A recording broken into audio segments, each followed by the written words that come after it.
Now I thought like since I've come to the night safari so often, I figured that I should know some stuff.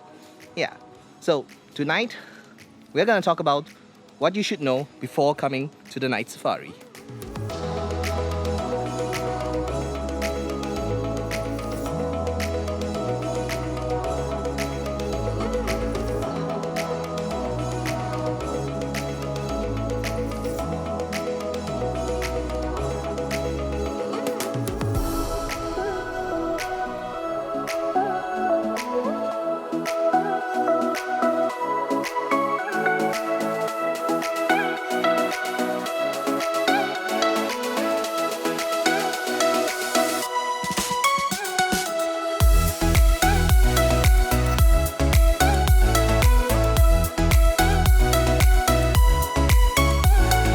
Why am I doing another night safari vlog? Well, because you guys love it. The views speaks for themselves. What is up, you guys? I hope you're having a wonderful day. Now I thought like since I've come to the night safari so often, I figured that I should know some stuff. Yeah. Now before I start, I want to say that I have come to the night safari countless amount of time. My subscribers would know. If you're new here, I have an annual pass to the wildlife reserve in Singapore. So that means night safari, river wonders, bird park and the Singapore Zoo. And out of all the 4 different parks, the night safari is one of my favorites. It's actually my favorite. So I feel like by now I should be qualified to do a video like that because I've come here so often, so I kind of know what to expect and how to guide you guys. This is all based on my opinion and my preference. Because you know what? I don't want to be a smartass and try to tell you what to do. Now, first off, how long does it take to complete the night safari? Well, I would say a night. Yes, a full night. So start at 7:15 p.m. That's when the park opens. And then you can walk all the way to 12 midnight. That's when the park closes. And don't worry, if you get tired, there's always little huts like this around here where there is like bench for you to sit and relax and rest while looking at the hyena. But the hyena is not here now.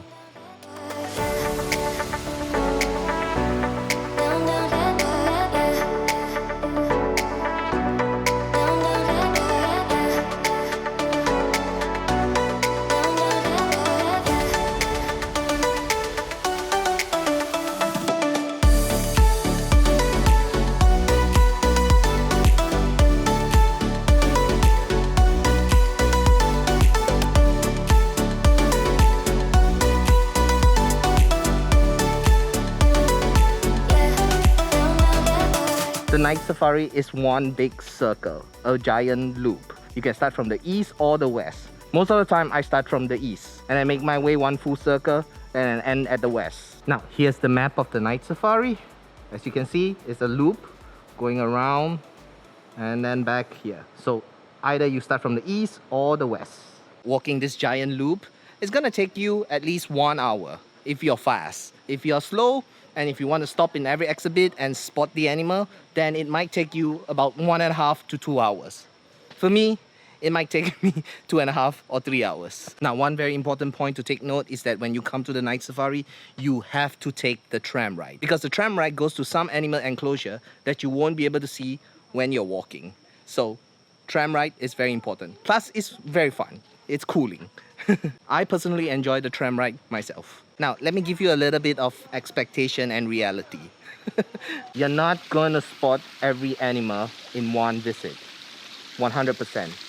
This is Bing Turong's enclosure, and this is where the otters is as well. So honestly, can you spot Bing Turong? No. It's probably all the way at the back there, hiding. Can you spot the otters? No. Well, they were swimming there earlier today, but they're probably at the back sleeping. And this is what you're gonna get most of the time in reality. Like, you will come to an enclosure and you will try to spot the animals. You guys, this scared the shit out of me. Look at that. Now, that's a hog badger, right? But if you look at this, these are like eyes and this is like a long nose. Like from a distance, it looked like that face from Scream. Now the otters are calling me. I would say like 8 times out of 10, you may not spot anything. And you may be like at the enclosure waiting for a while and not see the animal. Sometimes you get lucky. Oh, and while I'm here, I just want to update you guys that our Asian lion have recovered from COVID. Yes! And they are back in their enclosure and they are fine. That's good news. If you didn't know, our Asian lions got COVID. Yes, they tested positive. Kudos to the zookeeper who tested the lion.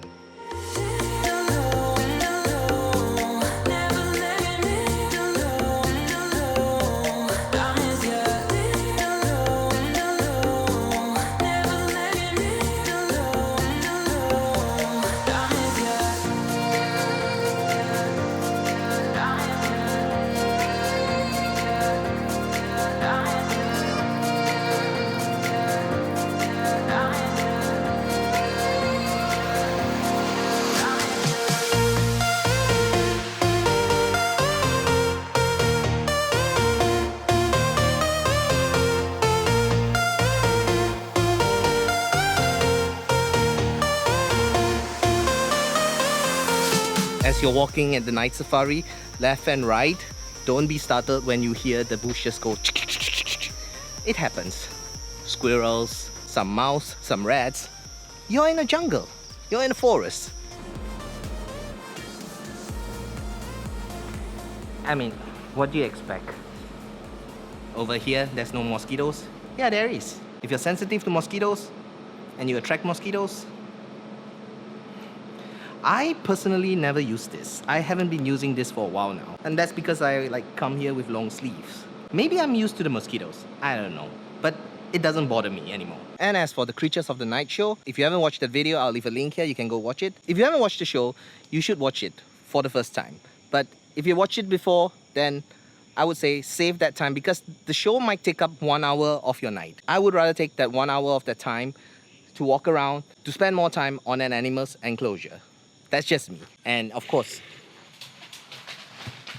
whoa. See guys, what I tell you. Don't be startled, but I was as well. And if you're in a night safari, don't forget to come and see the Indian rhino, because this is one of the coolest, one of my favorites. Fun fact, in a night safari, they train all their animals target training, meaning to say they see what food each animal enjoys.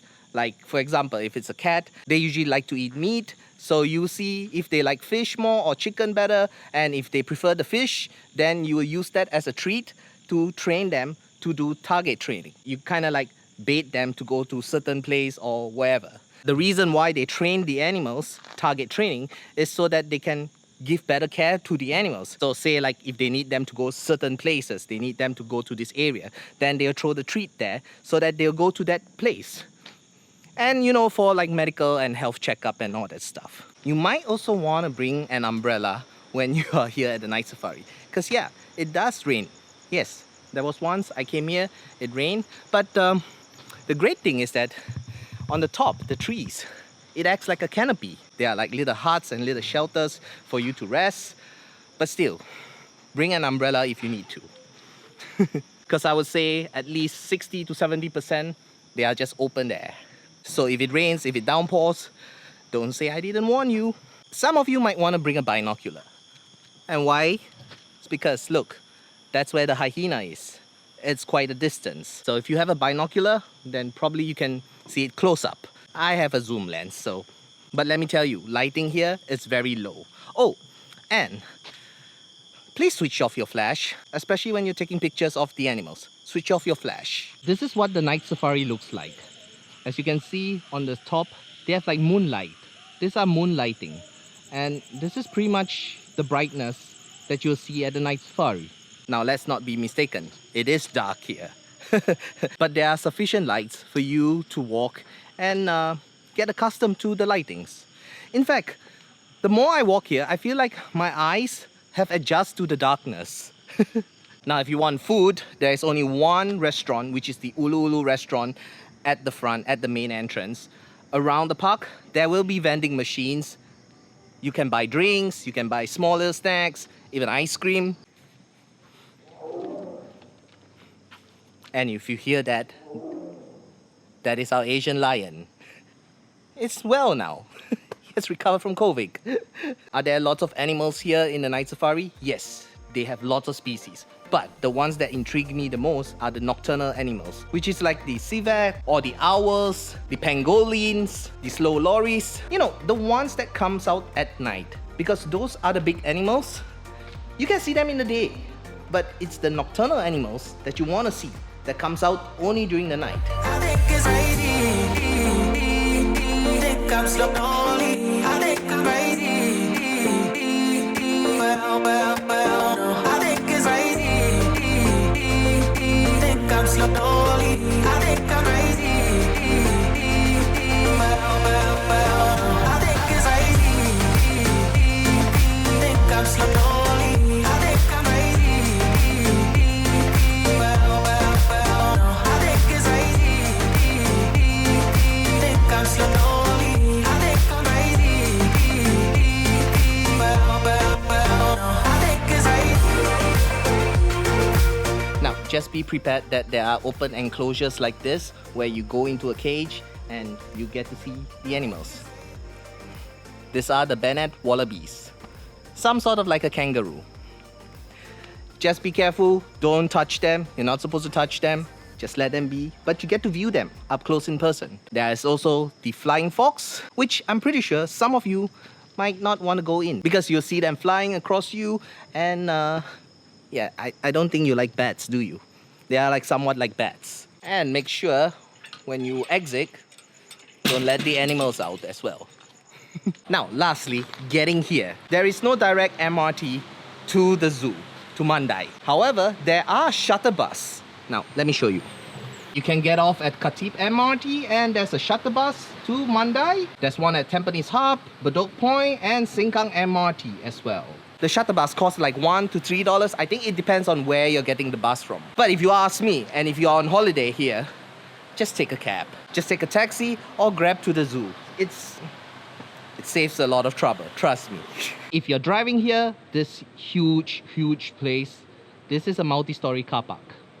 Plenty of parking space. Is the night safari worth it? Yes. 100% yes. If I have to pick between the 4 wildlife parks, I would pick the night safari. It's just simply because it's at night, it's not hot, it's enjoyable. Like if you were to go to the day zoo, yes, you would see more animals, but it's super hot. The night safari is the perfect place to bring your family or dates. Yeah, dates. Yes, I actually brought 2 dates. No, 3. 3 different dates to the night safari. Girls and animals, they'll be like, oh, the slow lories, so cute. Definitely for me, it's because it's challenging and it's fun to film at the night safari. So with that being said, I hope that this video is helpful to you and I hope that it gives you a little idea of what to expect at the night safari. Anyways guys, I hope you enjoyed today's vlog, and if you're new to this channel, please consider subscribing and hit the like button if this video has been helpful to you. I will see you in the next one. You guys keep smiling. See ya! Also, I just want to add that I've created a playlist for you to watch all the wildlife videos that I've done here at Mandai. If you want to check that playlist out, I'll leave a link somewhere over here. Those are the videos that I go in depth and I cover more of the Mandai Wildlife Reserve. Alright guys, go head down and check those videos out.